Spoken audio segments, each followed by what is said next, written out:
Okay बच्चों, next topic है हमारा हनी फ्रॉम फ्लावर्स, फूलों से शहद। Honey is made from flowers. The bee visit sweet smelling flower. When a bee find nectar it returns home and begins to dance to tell the other bees. From this dance the other bees come to know where to go and which flower to look for. They suck nectar from flowers and carry it to their hive. बच्चों यहाँ तक मैं आपको explain कर देती हूँ। पहले हनी फूलों से बनता है। मधुमक्खी मीठी सुगंध को सूंघते हुए फूल तक पहुंचती है और नेक्टर की तलाश करती है। नेक्टर मतलब फूलों में उपलब्ध रस की तलाश करती हैं। जब मधुमक्खी को वह रस पता चल जाता है, मिल जाता है कि इस फूल में रस है, तो वह घर लौटकर अपनी साथी मक्खियों के सामने नाचकर उन्हें यह बताती है कि मुझे रस मिल गया है। साथी मक्खियाँ अपनी मक्खी साथी के साथ उस फूल तक आती हैं और फूल के नेक्टर को चूस लेती हैं। फूल के इस नेक्टर को चूस कर वे सभी अपने छत्ते पर वापस लौट कर आती हैं। A beehive consists of thousands of small chambers called combs. These combs are actually small rooms where the bees store honey, lay eggs and raise the young bees. फूलों से रस चूसने के बाद ये सभी मधुमक्खियाँ अपने कॉम्ब, अपने छत्ते की तरफ लौट आती है। छत्ते में छोटे छोटे छेद नुमा छोटे छोटे कमरे होते हैं जहाँ पर यह इन फूलों के रस को स्टोर करके रखती हैं। इसके बाद यह अंडे देती हैं और अपने बच्चों का पालन पोषण करती हैं। एक्चुअली बच्चों, फूलों का रस मधुमक्खियों का भोजन होता है। यह इस भोजन को अपने बी हाइव, मधुमक्खी का जो छत्ता होता है, उसमें कॉम्स, छोटे छोटे कमरे होते हैं, छेद होते हैं, जिनमें ये इस रस को जमा कर देती हैं ताकि ये अपने बच्चों को पालन पोषण करने के दौरान उनको खिला सकें। ठीक है। रस जमा करने के बाद अब क्या होता है? The bee spit out the nectar that they have collected and seal it with wax. Bees क्या करती हैं? जो नेक्टर उन्होंने इन कॉम्स में जमा किया होता है, उस कॉम्ब के मुंह को वो वैक्स से सील कर देती हैं ताकि वो शहद बह ना जाए। That they produces themselves. ठीक है। Slowly this nectar turns into honey. It is store as food for the bees for their babies. जल्दी ही यह जमा किया हुआ फूलों का रस शहद में परिवर्तित हो जाता है। यह रस मधुमक्खियाँ अपने बच्चों को खिलाने के लिए जमा करती हैं। Many people rear bees. They are called apiarists. They collect honey and sell it in the market. The place where bees are reared is called apiary. मधुमक्खियों का पालन बहुत से लोग करते हैं। मधुमक्खियों के पालन करने वालों को अपियरिस्ट कहा जाता है और जहाँ इन्हें पाला जाता है उस जगह को अपियरी कहा जाता है। सभी अपियरिस्ट मिलके हनी निकाल कर छत्ते में से उसको मार्केट में सेल करके अपना जीवन यापन करते हैं। Extraction of honey. हनी को कैसे छत्ते से अलग किया जाता है, इसके लिए 2 टिप्स यहाँ पर दिए गए हैं। पहला है, a fire is lit under the bee hive to scare away the बीज।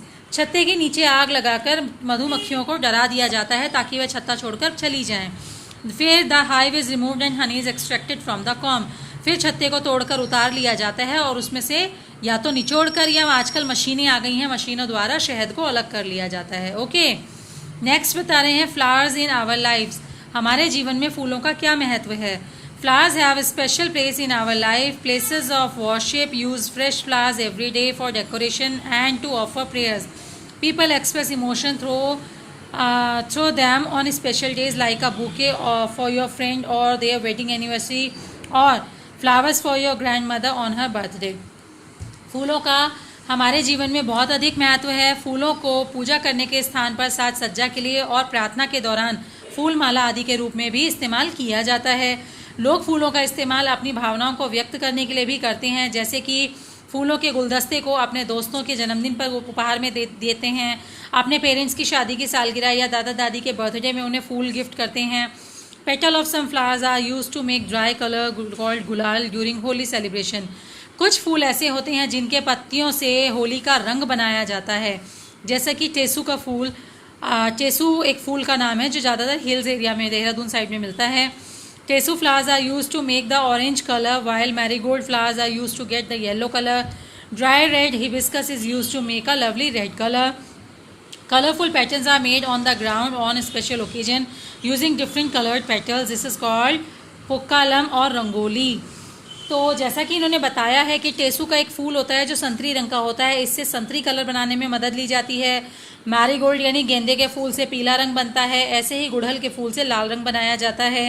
बहुत से फूलों की पत्तियों को कुछ खास मौक़ों, त्योहारों, शादी विवाह आदि के आयोजनों में धरती पर, ज़मीन पर रंगोली बनाने के लिए इस्तेमाल किया जाता है। साउथ साइड में रंगोली ज़्यादा चलती है, जहाँ पे इसे पुकालम कहा जाता है, ठीक है। Flowers are use to make essence such as vanilla essence use in cake and desert.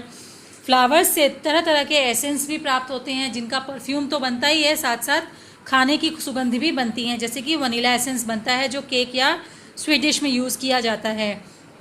Other flowers gives us essential oil for making perfume, soap and shampoos. जैसा कि मैंने बताया, फूलों के रस का प्रयोग तेल के लिए, शैम्पू बनाने के लिए, परफ्यूम बनाने के लिए, इन सब के लिए भी किया जाता है। Rose water and rose petal are use to flavour kheer और फिरनी। रोज़ वाटर या रोज़ की पत्तियों का इस्तेमाल स्वीट डिश बनाने के लिए भी यूज़ किया जाता है, ठीक है। Saffron is the pistol of the saffron flower. Saffron is lily like flower cultivated in many areas of Jammu and Kashmir for its kesar or pistil. It is used to flavor many exotic dish like biryani. Saffron फूलों से मिलने वाला एक खाद्य पदार्थ है, जिसको हम हिंदी में केसर भी कहते हैं। ये जम्मू कश्मीर में ज़्यादा भरपूर मात्रा में इसकी खेती की जाती है और ये बहुत ही महंगा मिलता है, तो इसका इस्तेमाल बहुत ही रईसी शाही खाना जैसे कि बिरयानी आदि बनाने में किया जाता है। बहुत सी मिठाइयाँ होती हैं, रसमलाई, राजभोग वगैरह, उसमें भी केसर का प्रयोग होता है। खीर, फ्लेवर्ड मिल्क, इन सब को बनाने के लिए भी केसर का इस्तेमाल होता है। तो केसर बहुत ही महंगा मिलने वाला खाद्य पदार्थ है। ओके, तो बच्चों, कुछ यूट्यूब की वीडियोस की मदद से, कुछ मेरी वीडियोस की मदद से आपको ये चैप्टर समझ में आ ही गया होगा। फिर भी कहीं किसी को कोई डाउट हो तो बेटा मुझे बेझिझक स्कूल टाइम में कॉल कर लेना, या व्हाट्सएप करके आप अपने डाउट्स को क्लियर कर सकते हो। ओके।